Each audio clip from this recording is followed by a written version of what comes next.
Okay, so we're carrying some of that hand, wrist, shoulder motion into more of a weight-bearing position. So you can be on your hands and knees. You could always put a pillow under your knees if you need to. If this is too much for your wrists, you can also always just back your whole body up a little bit so that there's not as much weight on the hands. If when you are doing something that we're doing this today for your wrists, it's also going to benefit your shoulders and your spine. But if when you hold out your hand like a stop sign, you can't get this 90-degree angle, and then you try to do an exercise on a 90-degree angle that can't really get there on its own, but you're forcing it to with your body weight, you may end up with sore wrists. So I'm not saying you shouldn't do it and work your wrists a little bit, but you have to find your own boundaries as far as if you're overworking your wrists, you're not helping yourself really, you're just sort of doing too big of a stretch for where you're at right now. So if you feel like it's a strain on your wrist, I would recommend doing it backed up a little bit until it doesn't feel like a strain on your wrist. We just want to get the motions, not overburden our joints. Okay? So we're going to start on hands and knees, and we'll start with the shoulder blades. And we're thinking only of one motion first, and that is just pulling the shoulder blades up towards your ears and then down toward your waist.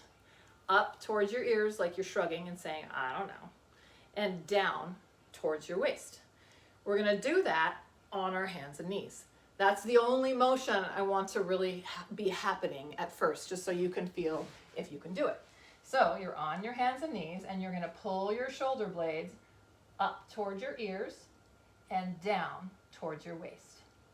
Up towards your ears and down towards your waist. So for all of these exercises, I want you to just think of having your face parallel to the floor, so you're just looking at the spot between your hands. So up towards your ears and down towards your waist. Okay? Next motion is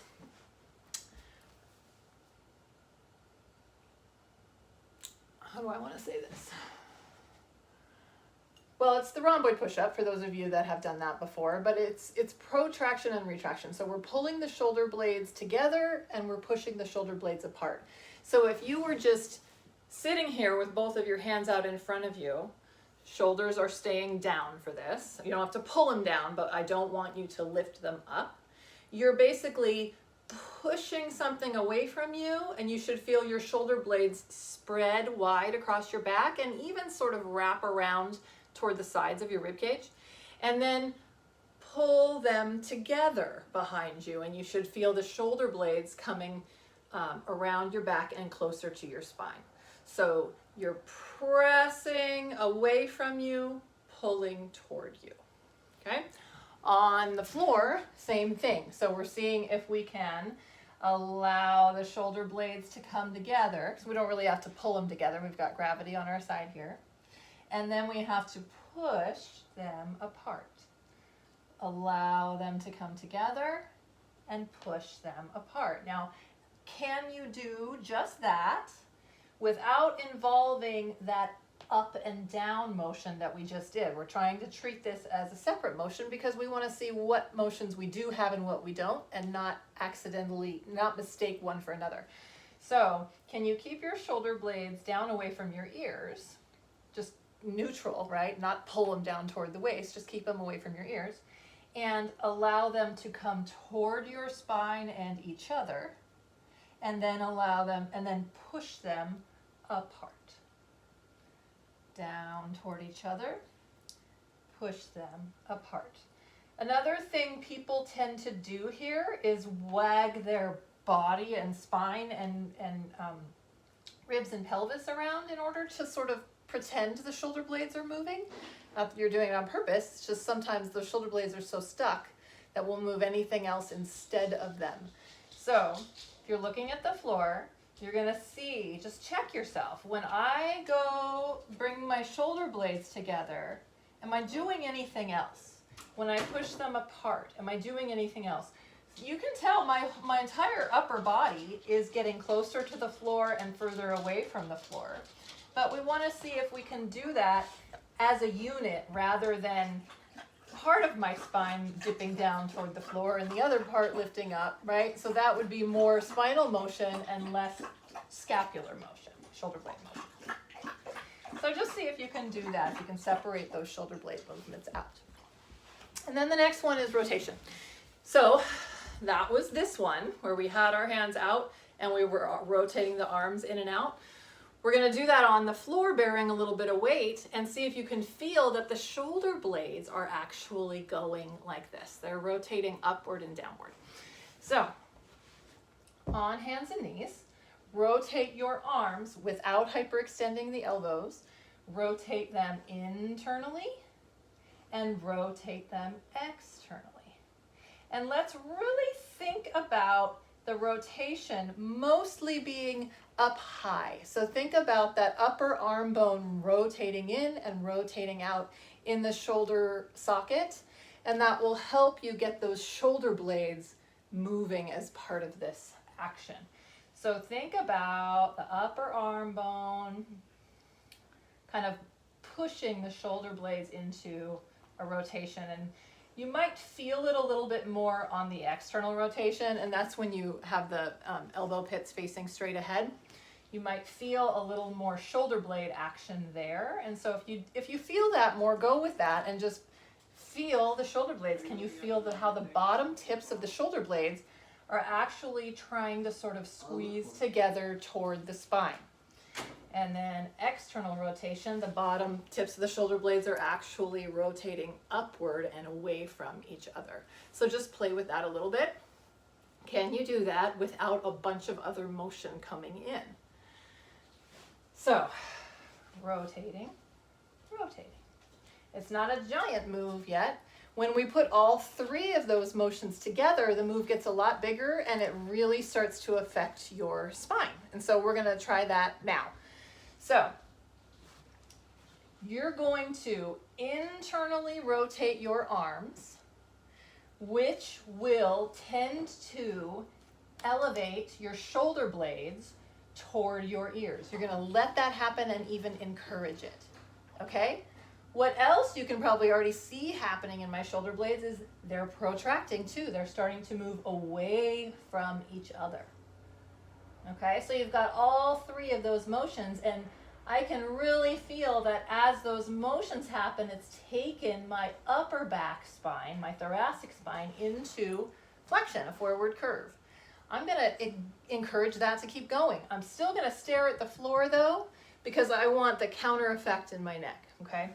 So you're internally rotating, staring at the floor, you're letting the shoulder blades come up toward the ears, you're pushing them apart from each other. I now feel like it wants to spread into my lower spine. I'm going to encourage that and take that even further. So I'm going to kind of imagine I'm tucking my tail between my legs so that like a scared puppy, right? So that my lower spine is also going to go into flexion. So for me, I get a lot easier flexion up here. So I'm going to try to encourage my spine to go a little bit more into flexion here. And I'm just going to look at the floor. So internal, my shoulder blades come up, I push them apart. I'm going to see if I can get a little more flexion in my lower spine. I'm looking at the floor. You can see that kind of shortens and compresses my upper spine. My neck, my cervical spine. And then we're going to go in the other direction. Externally rotate the arms. Start with that. Just rotate the arms out. You should feel the shoulder blades start moving right away. They're pulling away from the ears. I'm going to encourage that. I'm going to try to externally rotate them more. I'm pulling the shoulder blades down away from the ears and in toward each other. I'm not collapsing down and letting them come toward each other at the expense of a collapse. So we're making sure we're rotating and we came all the way this way on the internal rotation. And then on our way out, we're leading with the external rotation. Rotate, rotate, rotate. We're going to follow the shoulder blades rather than try to rush ahead of them. They're externally rotating. They're pulling down away from the neck. They're encouraging my spine to extend. My pelvis is wanting to kind of anteriorly tilt, so it's like an untucking, or if your pelvis is a bowl of water, you know, that idea of pouring the water forward. So just playing with that, rotating, elevating, protracting all together, and then flexing the spine from below the neck down. And then the opposite, externally rotate. And you can see how in this one, as I externally rotate and depress and pull them together, the back of my neck gets long, but all I've been doing is just looking at the ground.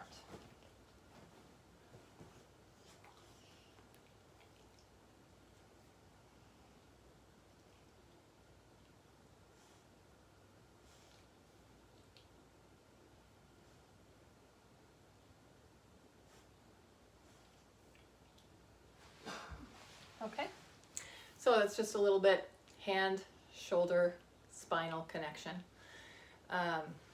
We're gonna do one more little neck thing here, because that's all connected up too, right? Sometimes somebody will have problems with their thumbs and it's coming from up, something going on that's not quite right in the cervical spine. So you're gonna think about flexing and extending your neck spine. So I want you to think about your head as its own thing that's going to travel without your neck. So it would be pretty easy for us to just go hunk and drop the head down. Basically the whole neck is just dropped down, and we really just mostly hinged right here at C7. So I want you to think of rolling the head forward without moving the neck. And then, okay, I'm going to imagine that I could only roll my first vertebrae down and forward a little bit without moving anything else. Of course, they're all going to be affected, but we're just trying to make sure we get the flexion up here. And then the next one, and then the next one, and then the next one. And we're just going to keep thinking of that rolling head, C1, C2, C3, C4, all the way until we get to sort of the big bump here, C7. And then we're going to bring it up the same way, one vertebrae at a time, from the bottom of the cervical spine to the top. So we're saying, okay, could we can we come into a little bit of extension in C6? How about C5? And work our way up. And of course, I'm not saying you can move each vertebrae on its own without affecting the others. They're all going to be moving.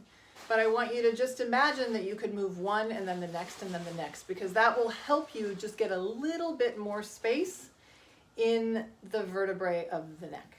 So let's do it one more time. Rolling the head. Imagine you could just roll C1, C2. So it might start feeling kind of double chinny. If it does, you can thrust that lower jaw forward a little bit to give you a little more space for airway. You don't want to feel that feeling. And then back up, working our way from the bottom to the top. And then when you get to the top, maybe you can find a place where for you, your head is a little bit more rested at the top of your spine and not hanging or held. Once you do maybe 2 or 3 of these little flexion and extension exercises, maybe you could be like, okay, well, what if my head were just a ball resting at the top of these other tiny little balls? And how would it feel to me to just balance my head up there with as little tension as possible, and just where would it balance? And just play around with that feeling. Okay, that's it. Hands, arms, shoulders, neck.